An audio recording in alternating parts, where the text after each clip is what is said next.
I'd have some hot flashes, my period would go missing, and that would be it. I'd be in menopause, and that was going to be the end of it. Why? Because I had been paleo for 10 years. I'm super healthy. I didn't drink. I didn't smoke. I did everything right. I had my hormones optimized. Well, that is not what happened.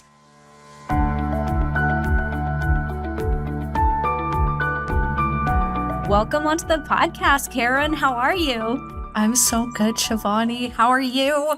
I'm doing well. I feel healthy. I feel vibrant. I'm taking good care of myself, so I feel pretty good. How are you doing? I mean, you are post-book launch, and I watch all of my friends like yourself doing these book launches, and I don't think I don't have the stamina. I don't think I can do it. My heart goes out to you guys. So I'm glad that you are now taking care of yourself, like lowering your stress. Last time I spoke to you, you were actually right about to start your book launch. So you were a little, I got to do a lot of stuff. Yeah. Book launches are intense. It's whatever you do in your normal life, a book launch is on top of the whole thing. Yeah. And it's such an intense thing. So you don't just write a book, which is already super intense, by the way, hundreds of citations and everything. But it's such a crunch time period in which to accomplish as much as you humanly can. Yeah. And all my friends and I, we have a lot of friends in common. We laugh because we're teaching health, but we're completely wrecking our health in the process.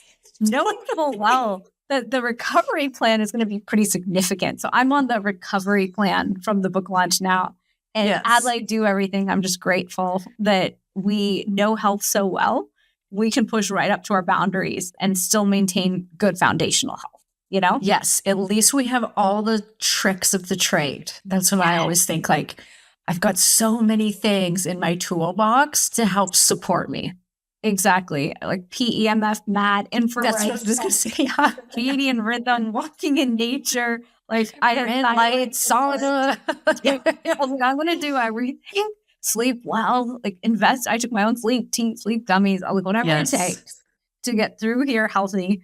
So on the other side, I can go deep again on my own health. So yeah. So Karen, my first question to you, and I'm so glad I finally get to have you on my podcast. For those of you listening, Karen is beloved in our space. She is the menopause, perimenopause queen. She teaches us about how to thrive in midlife. So I would love for you to kick us off with the conversation around, and the conversation today is going to be myths, misnomers, things we believe that are trendy and good for us when it comes to thyroid, not just thyroid health, but hormone health overall. Yes. And things we should understand that are really myths that may not serve us. But before we get to that, will you kick us off with what experience and what life events brought you to teaching about holistic health and all the things you teach about right now? Yeah. So I struggled with hormone issues. I feel like my entire life since I became a teenager, basically, I had one kind of issue after the next, but things really took a turn for the worst post-pregnancy after my first baby. And my whole body, it just started going on a downward spiral where could not figure out what was going on. I'm, 33 years old. I was gaining weight rapidly, even though I was, calorie counting like a mad woman. I was going to CrossFit. I tried every diet under the sun at that time, and I just kept gaining weight. And then I was having digestive issues. I had skin rashes. I couldn't sleep. I had severe insomnia. And it was in PMS and migraines. And it was just the list just kept getting longer and longer. Go to the doctor, same old story. Go to the doctor, get the antidepressant, get the sleeping pill. She asked, do I want to go on birth control? So finally, I took matters into my own hands and figured out this is hormonal. Something's happening with my hormones. And I ended up finding a good naturopath who really helped me out. Tested my hormones. Sure enough, I had no progesterone. I was talking about stress, and the adrenal system was completely shot. And so I went on a journey of recovery, and it took a really long time. I mean, at this time, there were no, I think there was one health podcast, the internet, Instagram wasn't even around yet. Things I'm really aging myself by saying that.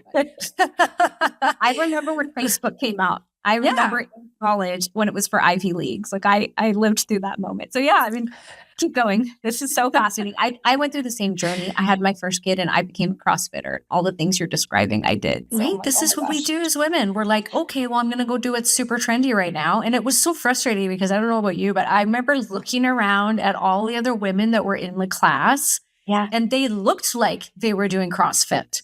Yes, exactly. And I Not didn't. me. No, no. I I just started getting fatter.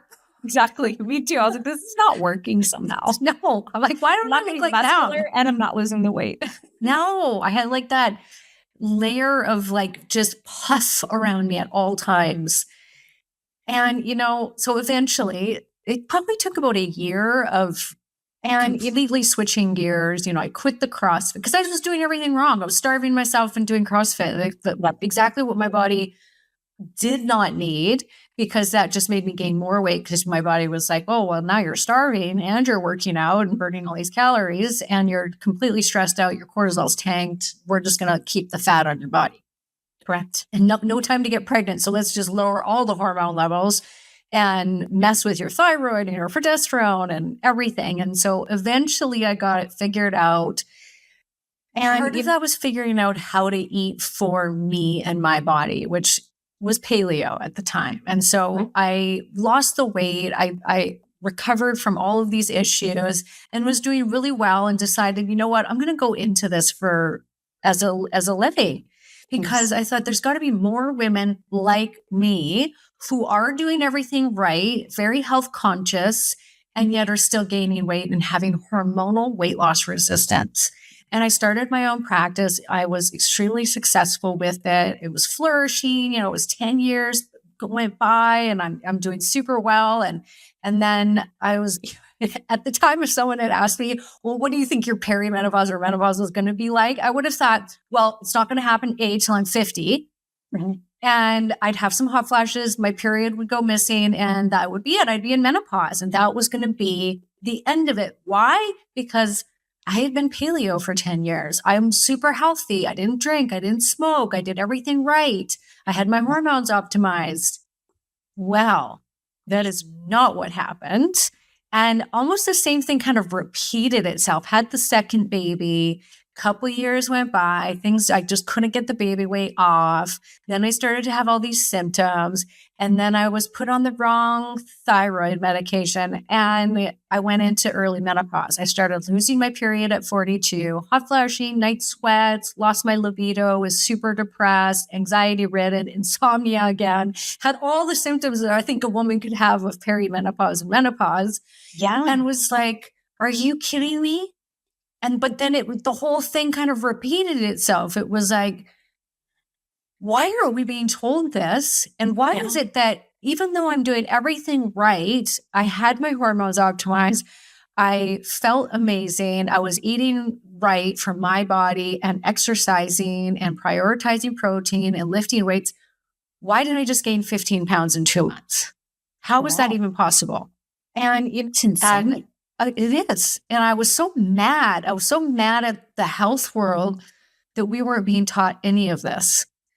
Totally. And so that it took me into my second journey and I became a hormone specialist. I went back to school, became a thyroid specialist, and basically started beating the drum really, really loud, trying to get this education out there to the masses, to women that, hey, you could be doing everything right and still suffer immensely from hormonal loss. That it's not something that doesn't touch a woman. Every single woman is going to be affected by this.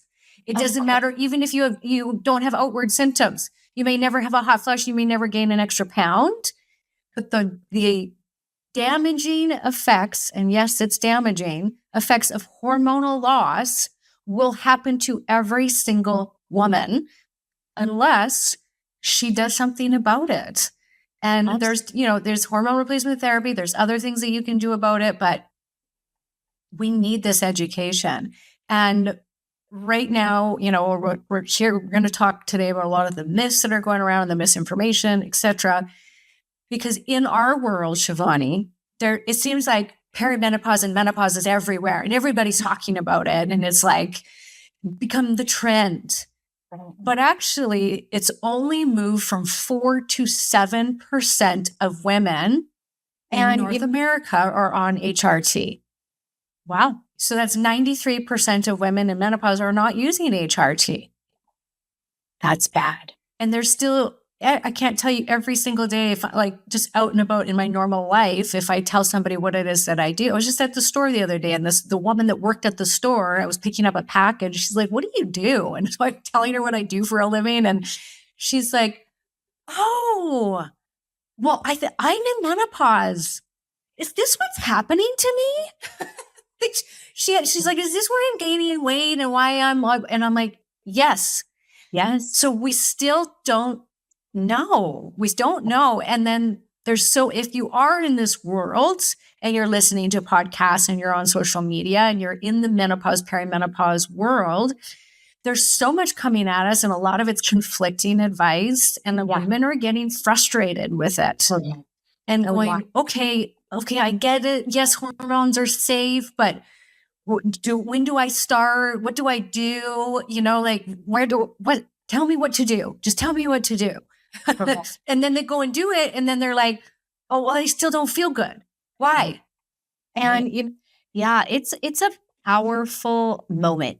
And you're right. If we're in the health and wellness space right now, it's such a loud conversation. It almost feels like over 50% of all content that I consume is about perimenopause, menopause. Our algorithm.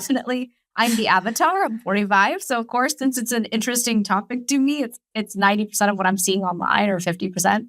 So it's interesting because you're right. If you just take a big zoom out, look at the 30,000 foot view, maybe when we're in the entire United States or North America, as you're calling it, a tiny percentage of people are seeing that because it's a very specific topic. And it might not be on their radar at all. If you haven't said the word, your social media might not even be showing it to you. And it's such an interesting moment because from a medical and health standpoint, if any of us are practitioners in the space and watching this area and closely following it, and all the women out there who are listening to this, I think we all mostly know there's something about HRT. We need to go figure out if it's for us. We need to figure out what else we need to do from a lifestyle standpoint. And even when I go out with my friends for girls' night, they're like, gosh, I am feeling, and they give that list that you gave, like gaining weight. This is so much harder. I don't want to go to HIIT training. It makes me tired. So I can choose training or my brain, but I don't get both for the day. So which one do I choose? I am just not feeling like myself. Like my brain is different. My mood is different. My relationship, I don't even want to see my husband. Like, whoa. And I always tell them, look, you have to hire a great practitioner or join a program or a platform that will customize to you because it is so custom. And they all look at me as if I'll have the perfect formula. And I say, look, when I was writing my book 2 years ago now, you write a book way before you get it out in the world. I literally sat down and thought, my brain is not working the way it normally does. I need help.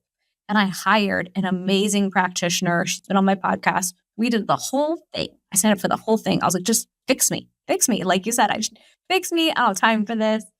And so we got thyroid optimized. I got energy and focus back. I was like, okay, first one, progesterone. I needed it. I was at 0 progesterone. So you fix sleep and you support that aspect, good. But then we tried testosterone because I asked for it. I was like, I want to be this amazing entrepreneur. I want that energy, that motivation. Like, can we just bump that number too? As if it's like a very innocuous whatever number and we can just bump it. In my body, that caused really weird hair loss. Like I had what I call crop circles, like weird patches of my hair in the back. Thank God you couldn't see it. Fell out of my head. And she and I both looked at each other like, what? So we tested DHT. There's nothing in the blood work that showed an adverse issue. So we assumed, and I believe it's the testosterone. And so my first question is, as we embark on our journey with HRT, will you explain to my audience, I know the answer, will you explain why customization and really paying attention to type matters? Because what's happening right now is women are gathering and they're like, I did the testosterone pellets. It was the best thing ever. You should do it. And then the other friend's like, I'm going to go do it. And I'm looking at them like, oh my God. I know that what I'm talking about costs money. It does. It's an investment. I consider it part of my longevity plan.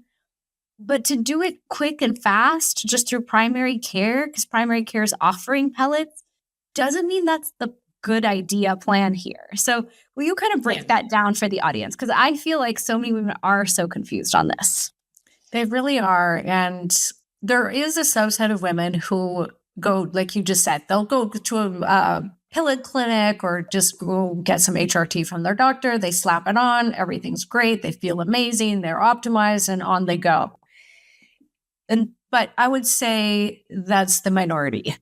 I think for most of us, we have to go into it with a very open mind and a biohacking mind, going, let's see how my body responds to this.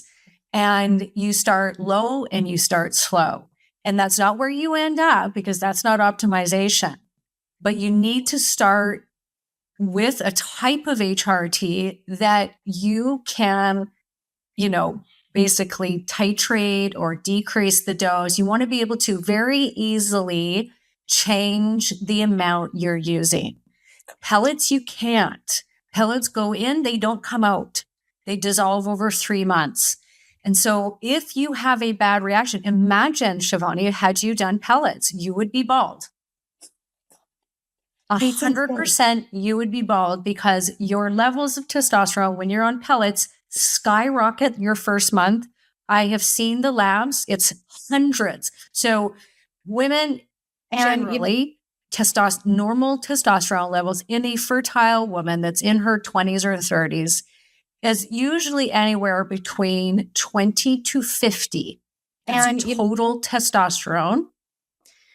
And a woman goes on pellets, it's very normal for that total testosterone to be in the hundreds, which is low male levels of testosterone. And we all have different genetics, of course, right?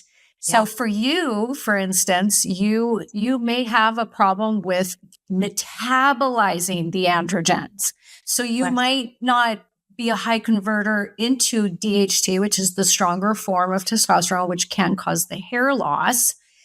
But for you, it just might be that you're not metabolizing it very quickly. You come from an Asian background, right? You're East Indian, Southeast Asian, which there is a genetic SNP called the UGT17 enzyme, I think it is. Don't quote me on the one, but it's UGT something, UGT7 or 17. I have it as well. It's really common for anybody with an Asian descent to have this genetic SNP. And what this tells us is that you don't metabolize your testosterone very well. And so it can build up in our system really quickly because we're not getting rid of it. Hey, that explains it. So for me, but I probably just went too far too fast, just being consistent on something, and it was too much. It's too much for you because you don't metabolize it very well. You can do things like support it with calcium D-glucarate because it's a glucuronidation pathway. So we want to be able to metabolize that testosterone. I have it too. So when I started testosterone, same thing, low dose, injectable, needed it. My lab showed I needed it.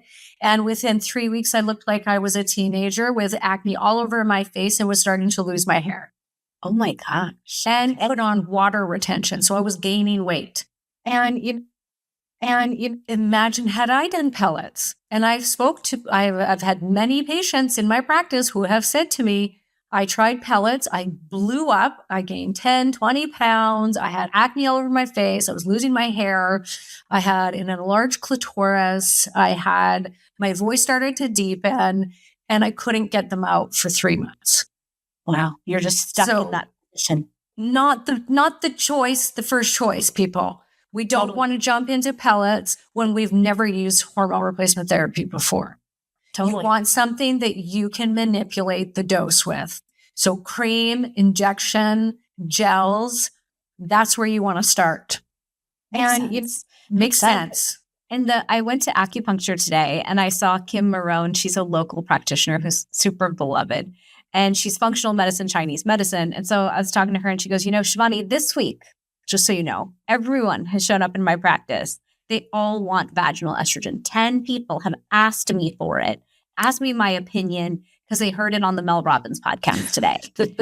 and she goes, you don't, and I told her about testosterone. She goes, well, first of all, we never start with testosterone. Like if you are still a fertile woman, that's a last conversation. We start with thyroid. How are we doing with adrenals? We talk about the gut health, of course. We need to talk about estrogen. You know, the protective aspects of estrogen. Last, we get to that testosterone conversation. So will you explain about estrogen and some of these myths and trends? And I know everyone's putting vaginal estrogen on their face now. And someone was telling me about estrogen for my face. And I was like, yeah, but I put really high quality skincare on. I'm not taking a cream like that and throwing it on my face. So will you kind of cover that for us? Yeah.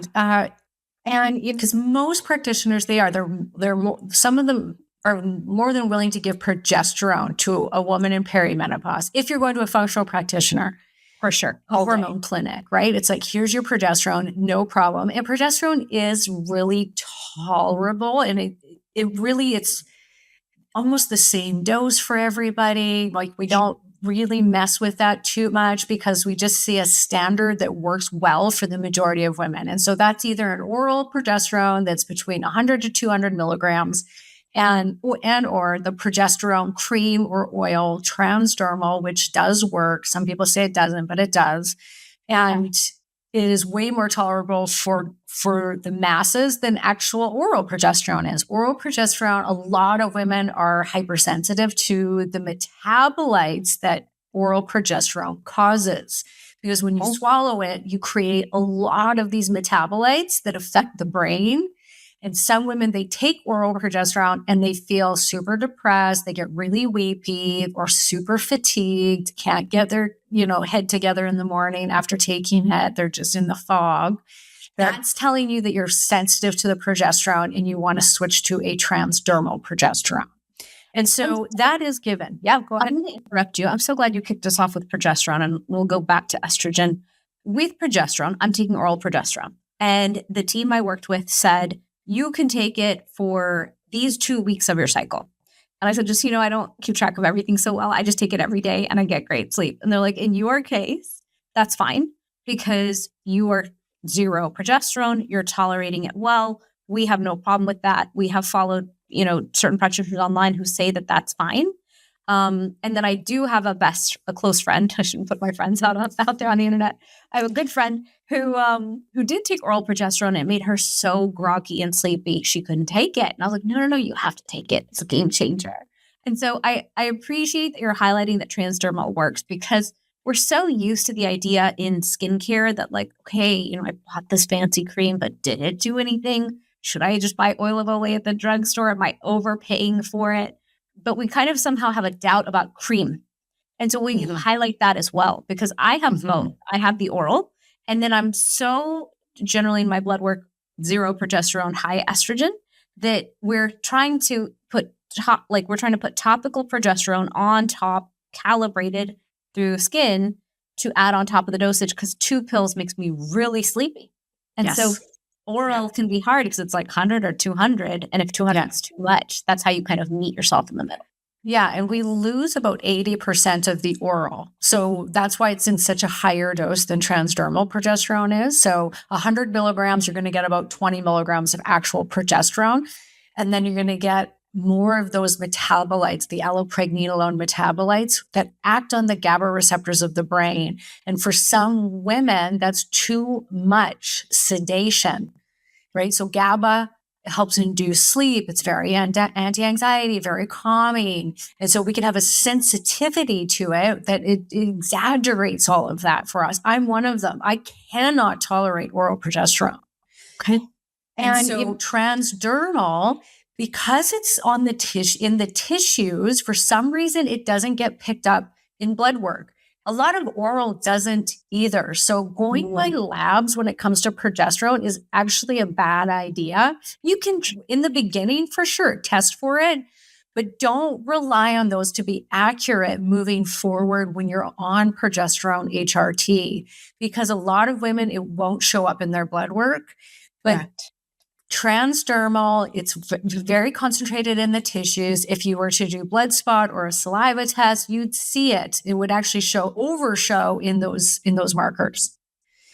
And so we just go by what we've seen work to be protective of the uterus and still get the benefits of progesterone. And so transdermal progesterone, absolutely, you can use it to top up the oral. So you use your 100 because you want that sedation for helping you sleep. And then you top it up with a little bit of extra transdermal. So you just make sure you're getting enough of the actual progesterone to protect the uterus, to protect your breast, protect the brain, all of those good things that progesterone does. And this is important for women even without a uterus because progesterone goes far beyond this. When it comes to the cycling, that's another kind of, do we cycle or not cycle progesterone? And I've done a lot of personal research on this because I've worked with a lot of women that have done cycling protocols. I've done them myself. I've read a lot of books about it and theories on it. And there's unfortunately not a lot of research as when it comes to the HRT part of it. Correct. But what we are seeing, like there was a new study that came out that showed actually cycling progesterone was better for the bones. Wow. And this is for even if you are in menopause. When you are a cycling woman, I believe it is really important to follow our cycle and only use progesterone for the second half of that cycle. Why? Because if we use progesterone every single day, it actually starts to suppress your estradiol.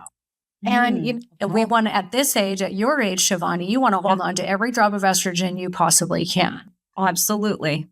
And so if you're using it every day, it's actually a treatment protocol for somebody that truly has way too high of estradiol.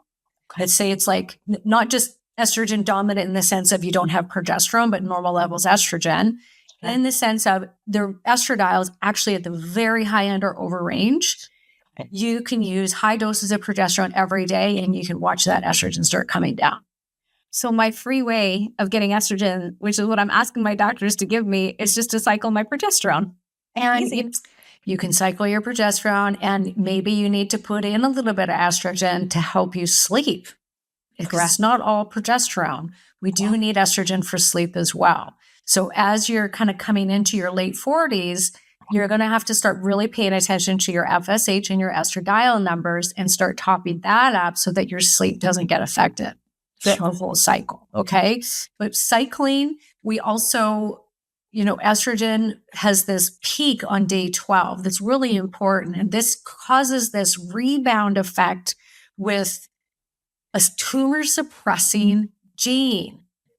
And so we want that. If you're using progesterone in high doses every day, you may not get that estradiol peak, which would then stop that rebound effect of getting that tumor suppressing gene in action, which we want. So there's a lot of different reasons why we kind of want to follow Mother Nature on this one. Totally. When you're in menopause, you know what?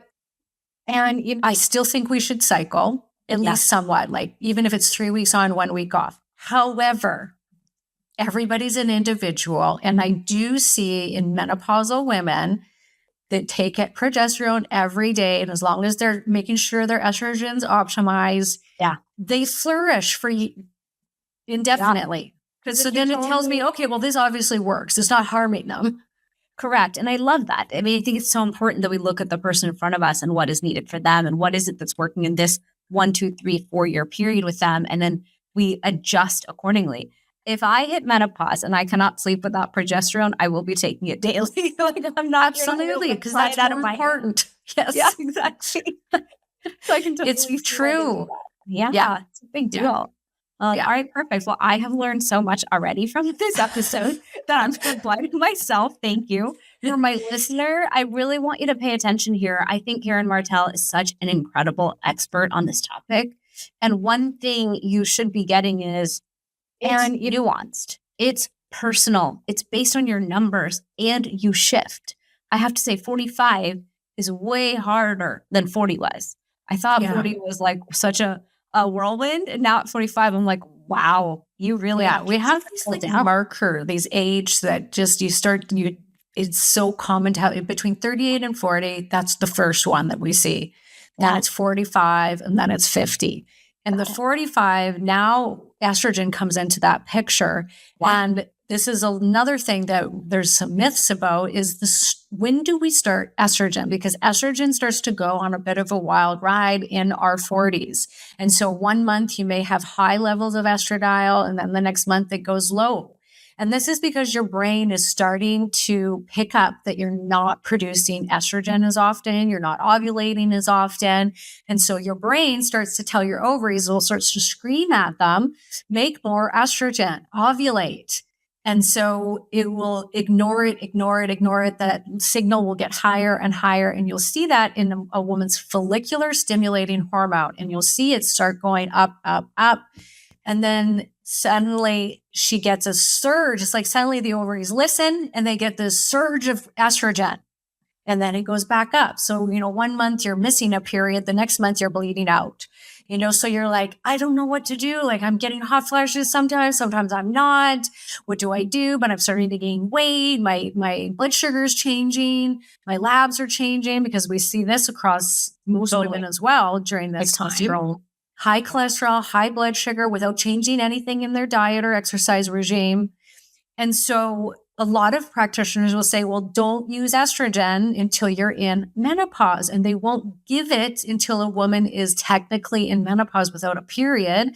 And in my eyes, that's just the absolute wrong thing to do. Had I not started using estrogen at 42, I would have been a lost case. Let me tell you, I would have suffered immensely.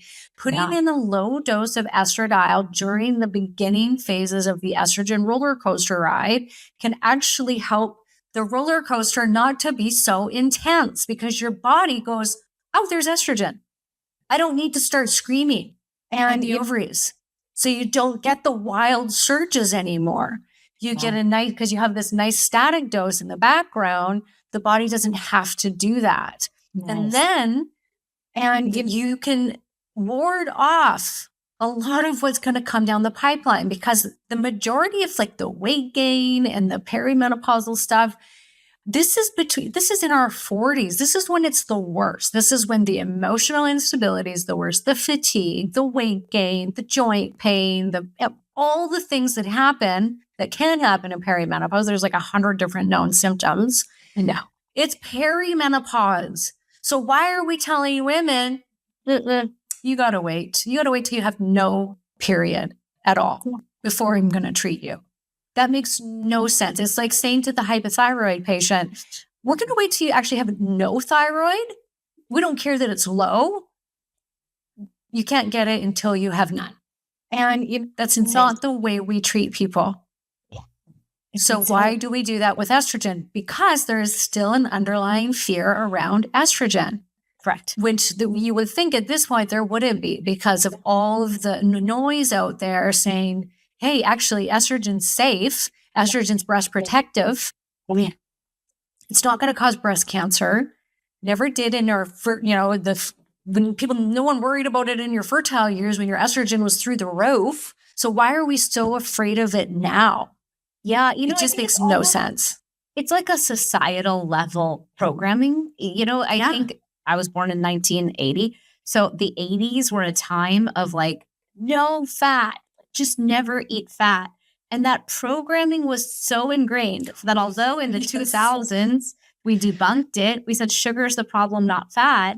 So many women are still, I'm in my 40s, I'm still like, I have to consciously tell myself at every meal, add fat, because I'm so used to eating a non-fat lifestyle. Add olive oil, add butter. So long to get out of that too. It's my mom was like with myself. It's still every day. And I teach health and I have to have the conversation. So of course, if at a societal level, we were all told estrogen will give you cancer.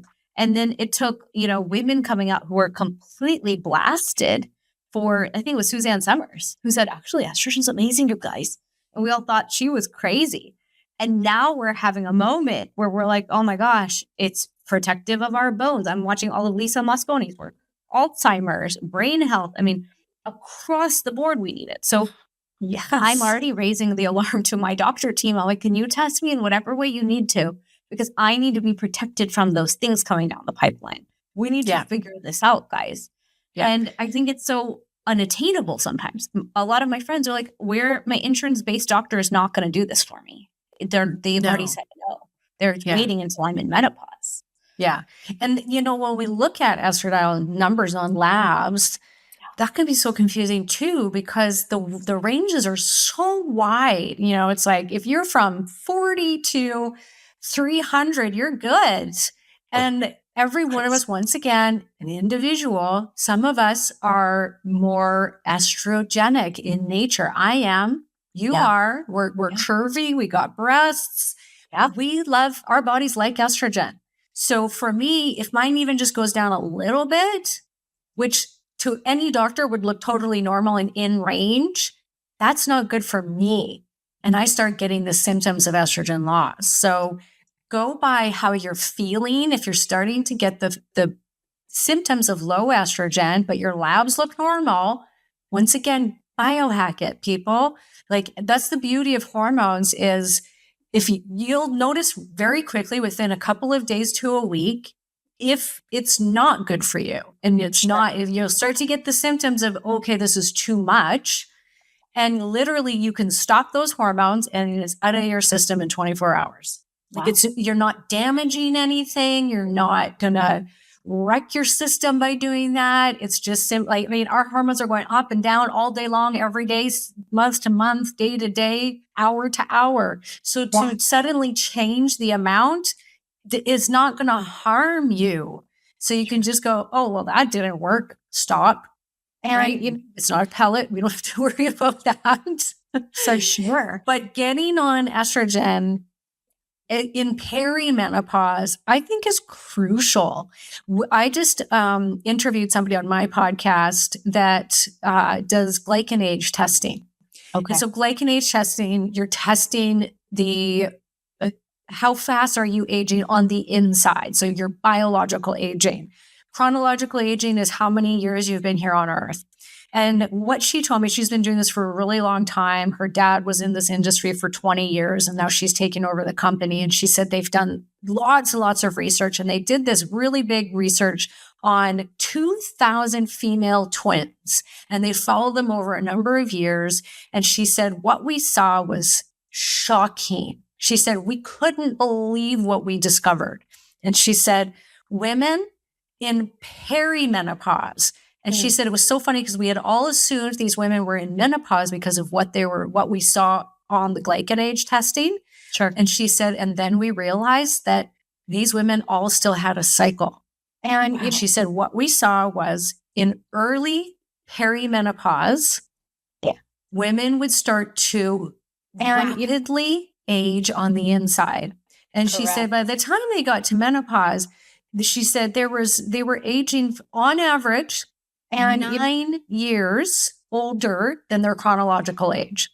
So on the inside, they were aging 9 years on average, all the way up to 20 years higher than their chronological age. So if you were 50, you were actually 70 on the inside.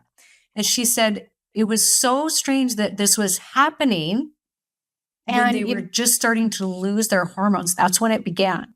And she said, we did not see accelerated aging in those who took in these women, in the women that used estradiol hormone replacement therapy, specifically estrogen. And that's shocking. She said, we did not see accelerated aging if they used estrogen. I can honestly say I've been having that thought this week. I've been having an internal conversation. I just slowed down my life enough that I can actually reflect on my life. Yeah. As I think about it in these last couple of weeks, I'm like, dang, it feels like aging because I'm so calibrated to my own body that I can put myself through the ringer. And then afterwards, as I'm reversing out of it, I'm like, all these things have changed. You are not young and sprightly right now. What happened? How are you going to get there? What is the workout for this? We're used to kind of biohacking, fixing whatever happens. But if we just have glycation and oxidation and inflammation, at such a rapid rate, and then you just put oil on that fire. You're saying estrogen on top of what it is can rapidly accelerate this. Then absolutely, we need to be banging that drum and saying, hey, guys, do you understand what's happening to you? It's probably why 2/3 of all people who have Alzheimer's are women. And 80% of all people with autoimmune conditions are women. Like we're so stripping the body of everything it needs through our decades anyway. And then we hit the pivotal moment called perimenopause, could be late 30s till early 50s, depending on who you are. And we're further stripping the body and not giving it what it needs. And we're trying, like you started us off with. We're working out. We're eating what? We're making fun of how much protein we all have to eat right now with the creatine, with the collagen. Like we're trying. But basically, the perimenopausal woman is putting Band-Aids as fast as she can on a process because no one will give her the one thing she does need. And that's unfair. Yeah, that is. And as women, that's what we do. Like we're going out and we're going, okay, what can I do harder? How can I diet better? How can I exercise more? What supplement can I take? What biohack do I need to do here to start feeling better, getting my body back again? Whatever it might be, or the amount of money that we'll spend on Botox and on facial peels and all of these things and it could possibly be remedied by just simply keeping our estrogen optimized during this time. Got it. Well, I know in your case, you created a couple products to help with this. And I know when we talked when I was on your podcast around my book tour time, you're like, I have a progesterone. I have this. And I was like, oh, give it to me. I'm all about like trying these things. And I got so busy, I never placed an order. But will you kind of talk about estrogen face cream versus just putting vaginal estrogen on our face? What's that difference? And then talk about what you created, because we are seeking those solutions. We do want that help.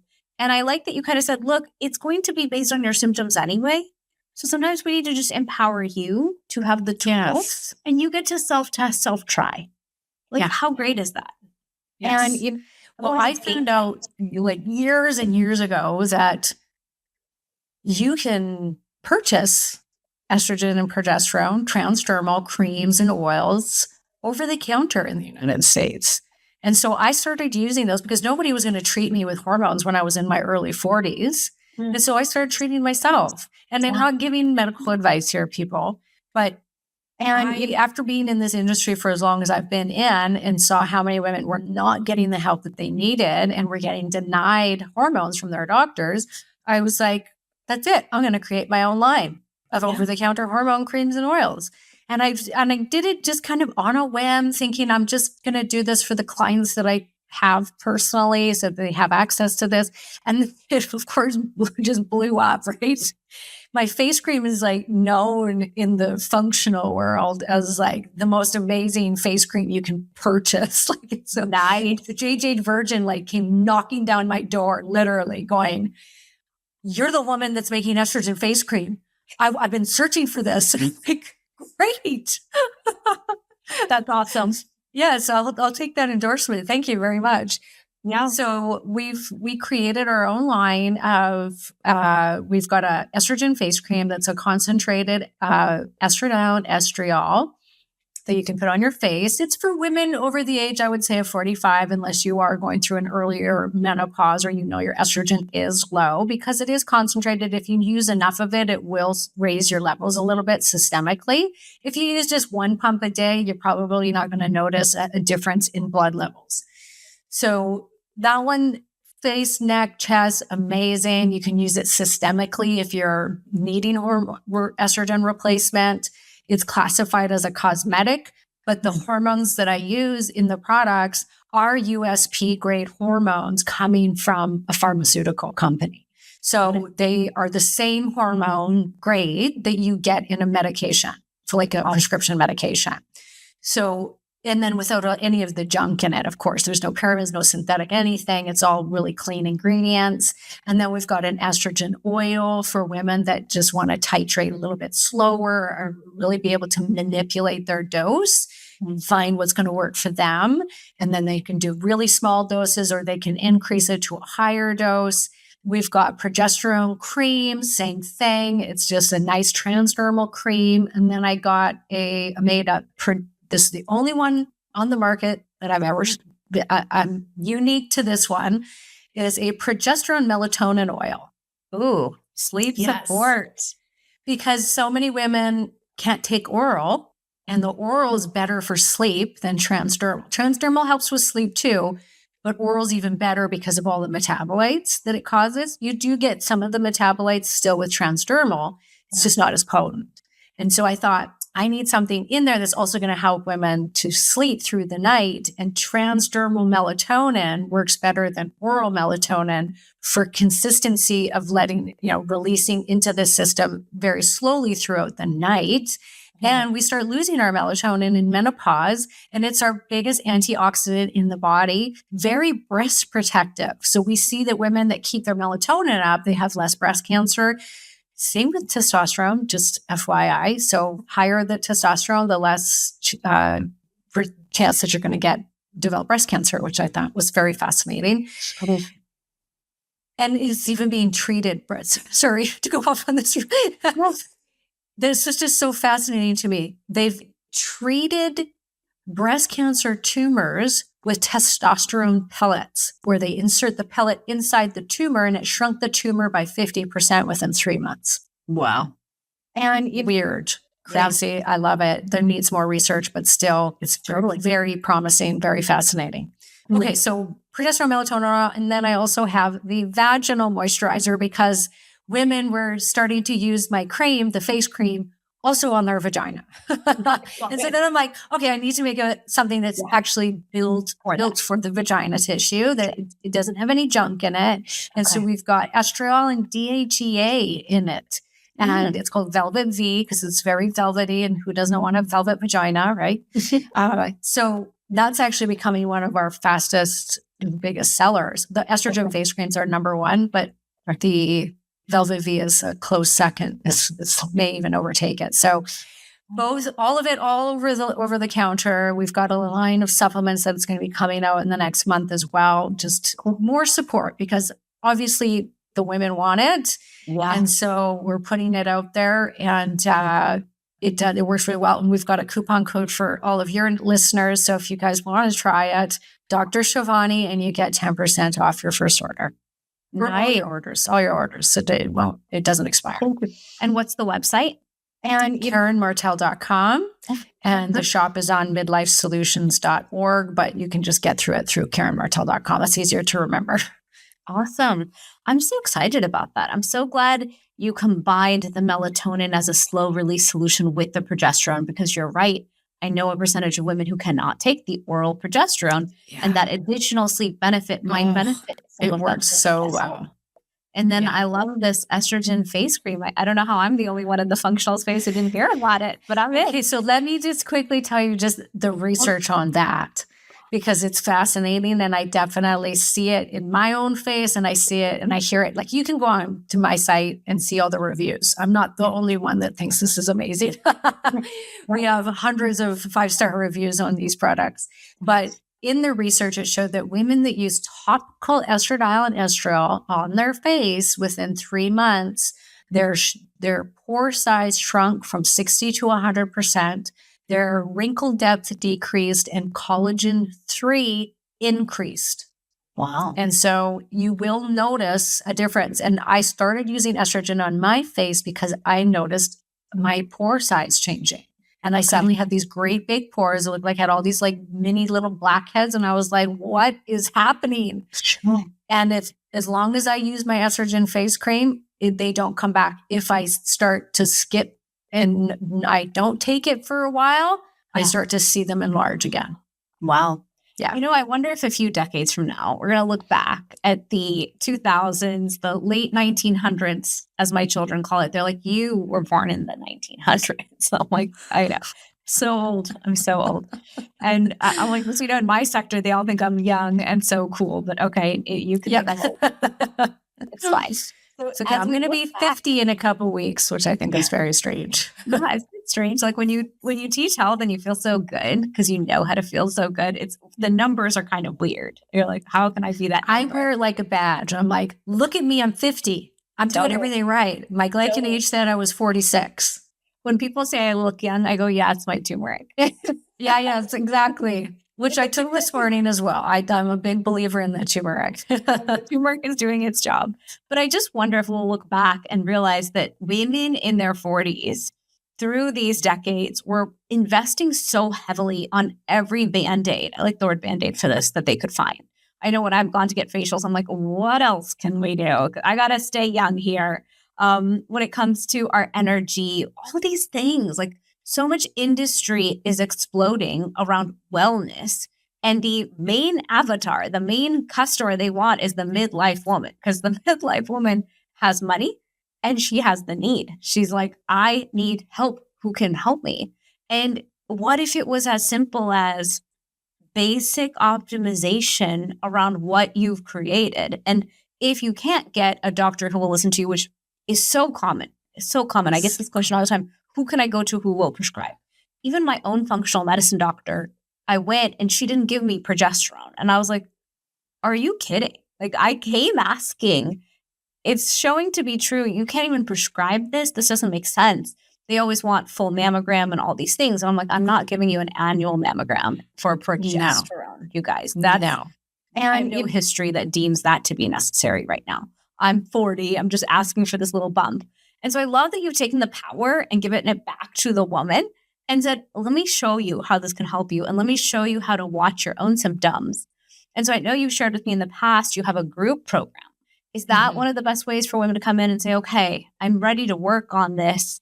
And how can I optimize within your group program? Will you share a little about that? Yeah. So we've got a group program that is just a month to month teaching you about perimenopause and menopause and what you can ask your doctors for. And we do lab reads. We have weekly coaching calls and really amazing support group of women in the community. We've had it for like 8 years now. So we've got that. And then we just started an HRT program where we can actually prescribe in every state. So we do thyroid management, testosterone, estrogen, progesterone, as well as we have a prescription program for GLP-1s, because the combination of, and it's all geared towards midlife women. So our GLP-1 program is very specific for women that are over 40, that are struggling with their weight. And we use them in a microdose way, basically, that's trying to preserve the metabolism, trying to preserve the muscle, etc. And then also optimizing the hormones at the same time. So you can choose to, if you need prescriptions and labs, you can go down that road, which includes the group coaching, or you can just do the group coaching or just do the peptides. Amazing. This is so cool. Kind of trying to have something for everybody. Yeah, I love that. And I love how beautifully you educate on this topic. Thank you for coming onto the podcast to help bust some of those myths that people have, to really educate and shine a light on how this is nuanced. But really, we can take this education and this empowerment. We can join your group to go deeper on it and really get the tools we need to step forward in this really optimized way, so we can look and feel the way that we deserve. Exactly. Yes. Well, thank you very much for having me on and allowing me to share this knowledge. For sure. Your website's KarenMartel.com. You have your own podcast. What's your podcast called? So Hormone Solution, which we've got, oh my gosh, I think we're at 500 episodes. We're a top 30 in health and nutrition. Got people like yourself on there. It was, world-renowned speakers and interviews. And it's a great resource for sure. And amazing. Well, thank you so much for coming on the podcast today. I'm so excited to continue learning from you. I watch all your content on Instagram. I'm like, thank you, Karen. Yes, I need to always learn more on this topic or intersection of. So everyone listening today, check out Karen Martel. She is an OG in this space. She's been talking perimenopause, menopause before it got famous in this moment and trendy. It's an important topic to understand as women how we can step up and get the education and empowerment we need for ourselves to stay optimal. If you want any more information on the Inflammation Code podcast, you can check out my website at drshivani.com.